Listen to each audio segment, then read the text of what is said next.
Hello, fellow self-improvers. Just a quick reminder that if you fancy a bit more from the Self-Improvement Project, you can subscribe on Spotify for 99p a month, and you get an extra episode a week and an in-depth workshop episode every month. Enjoy the show. Hello, everyone, and a very warm welcome to the 200th episode of the Self-Improvement Project. Feels very surreal to actually say that out loud. This is almost 3 years worth of work that has culminated in a lot of pride,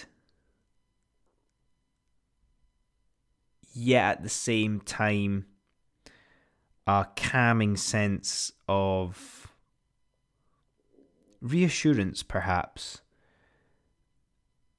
in following the things that interest me.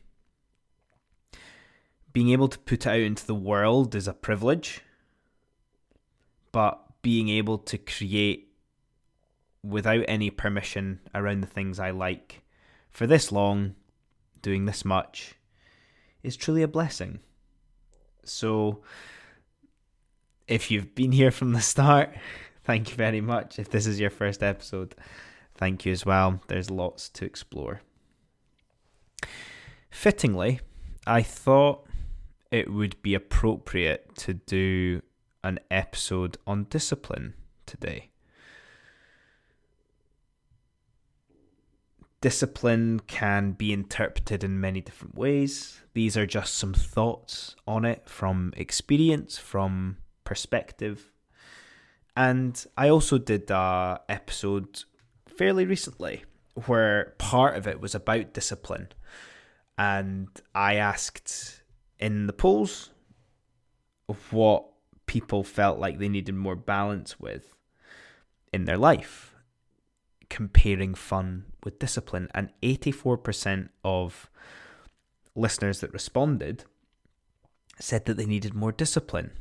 So alongside it being a demonstration of discipline through doing 200 episodes of a podcast by myself, there's a need.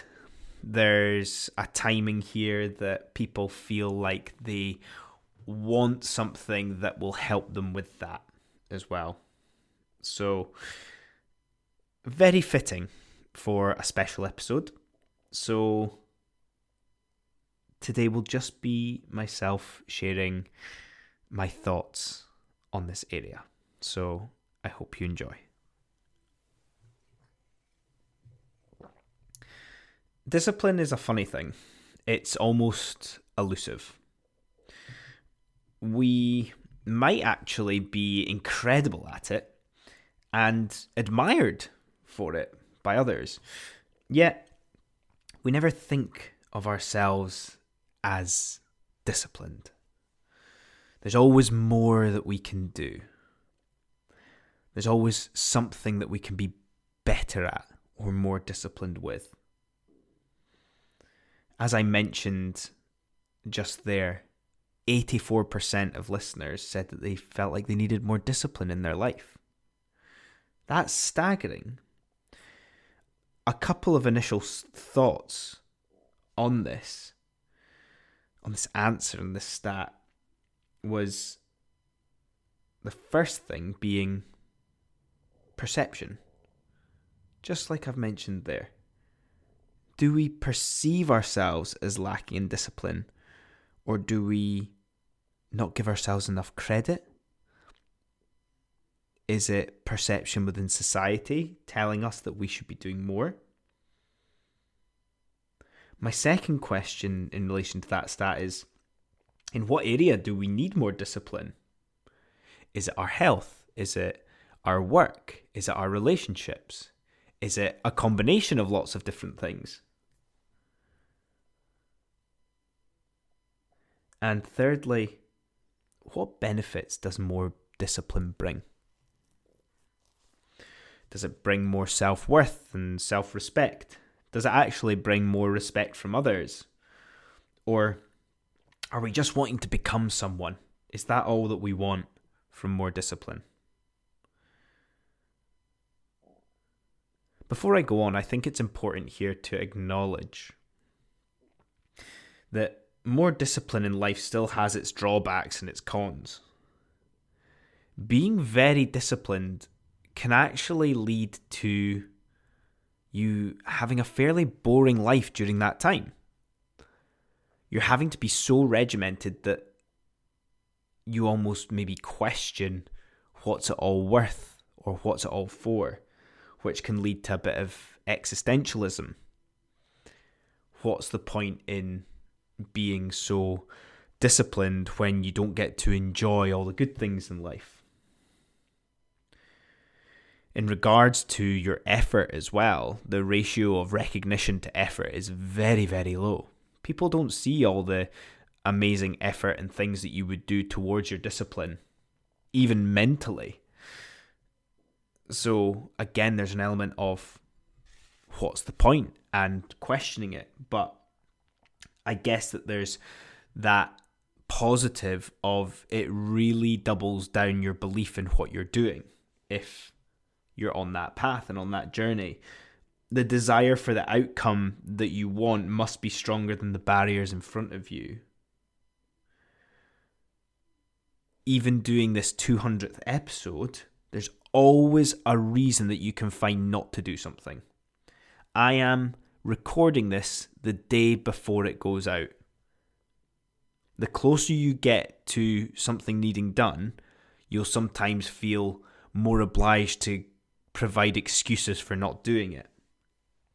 This is the resistance. This never goes away. I've talked about this probably over the last few months just from reading about it, but this resistance never goes away, but it's that thing that really validates what you're doing. If you override and overcome that resistance that always exists when you don't want to do something, that's discipline. So some thoughts on discipline for you that are perhaps slightly more actionable for you to try.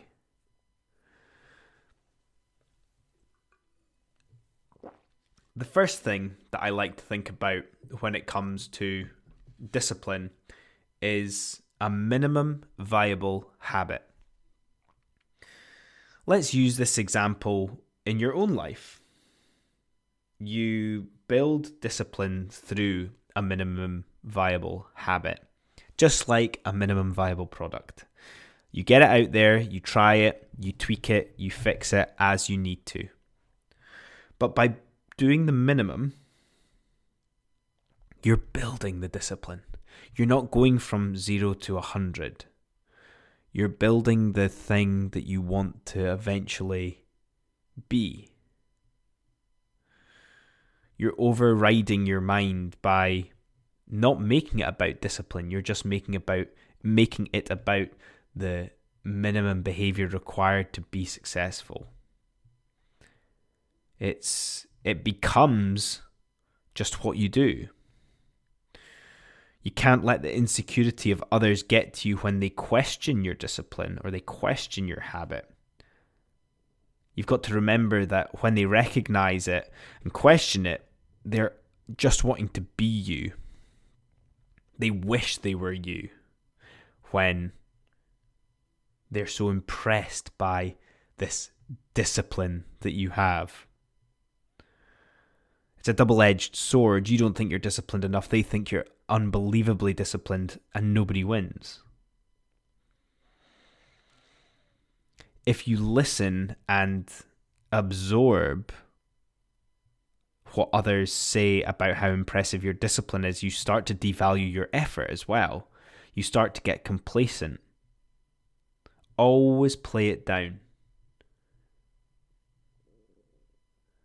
You're a disciplined person, but it's nothing special. So what's your minimum viable habit that you could do? Is it simply one of your meals being healthier a day? Is it adding an extra walk into your day? Is it staying an extra 5 minutes in the gym than what you usually do, or even if you're starting the gym, just going for 5 minutes, is that the start for you? Is it taking on that little bit of work that pushes you out your comfort zone at work, leading a project, taking a meeting, having a conversation? The next actionable thing that can help with you building your discipline is just to start with one thing. I'm lucky that this podcast is the thing I love most, because it's the only thing I really, truly do. It was the one thing I started with. It would have been very easy to have every social media channel under the sun, because I want this to become such an amazing thing, but that's never sustainable. Start with one thing, just one. I now write several times a week because of the discipline I've had with this podcast. Of course it's effort, like I talked about before with resistance, but I'm able to stack it. I'm able to stack it on top of thoughts create thoughts, content creates content, words create more words. When we start with one thing, keep it simple, that minimum viable habit. Keep it nice and simple, keep it enjoyable, keep it fun. Create that flow that allows you to forget about life for a bit, that allows you to get that post buzz from whatever it is that you do. Maintain your environment that you have. A stable environment is one of the most underrated things in the world. Yes, again, it might be or seem or come across as boring having a stable environment, but it's the best thing that you can do when you're trying to create discipline. Have no expectations. You're not doing this for attention. You're not doing this for others. You're doing this for you. Those low expectations or those zero expectations means that you can only win. That healthier meal in the day, that extra walk, that 5 minutes in the gym. You're not trying to change the world, but you are changing your own world. You don't need to hit a PB. If you hit a PB, one of the toughest things to do is continue going. Of course you're capable of reaching that time, but continuing on beyond that comes from within. You don't have expectations. The only expectations you have is that self-respect for yourself with that one thing.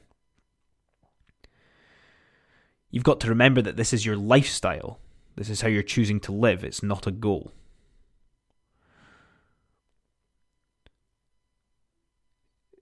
Be open to change and evolution.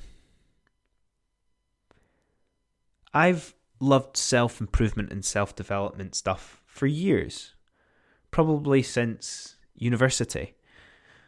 But my thoughts, my perception, what I do about it has changed over time. Who'd have thought back in university that I would do a podcast for almost 3 years? Not me.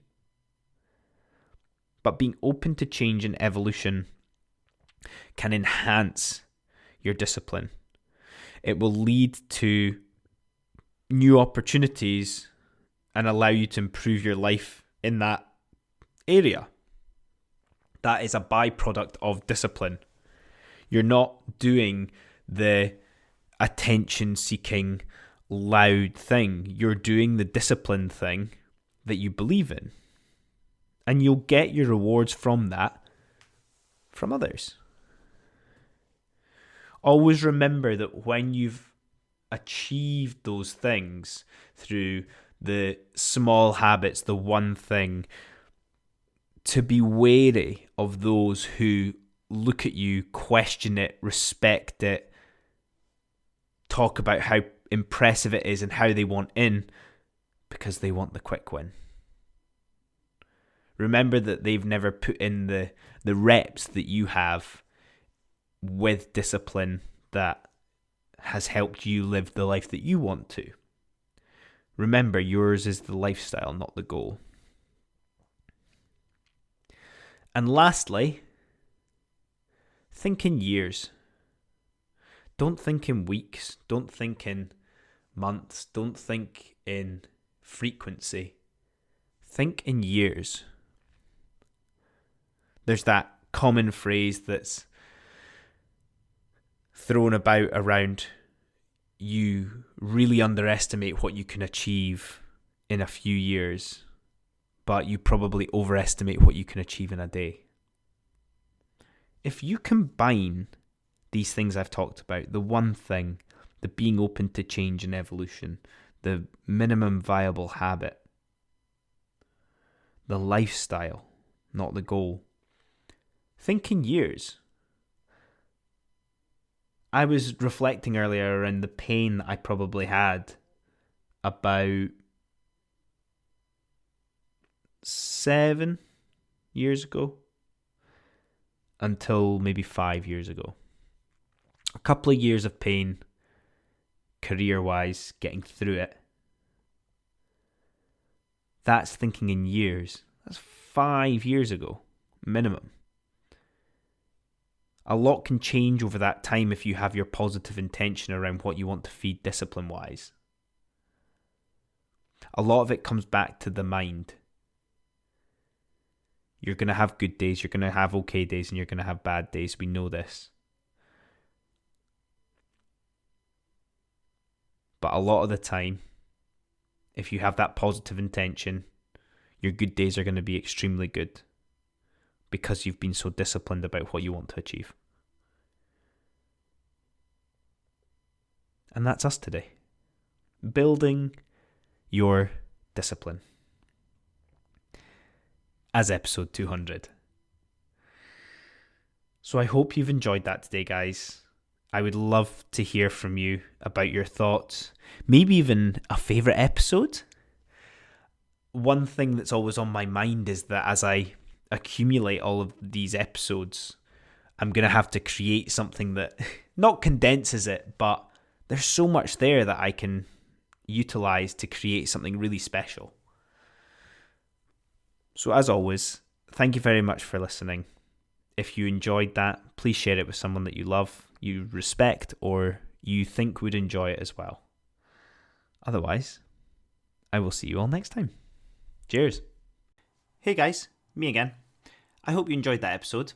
And if you're not ready for the Becoming Unstuck in 30 Days self-led course quite yet, why don't you try my free ebook I created? 5 simple steps to improve yourself and your life. I made this during the very first lockdown of the pandemic in the early days of the self-improvement project.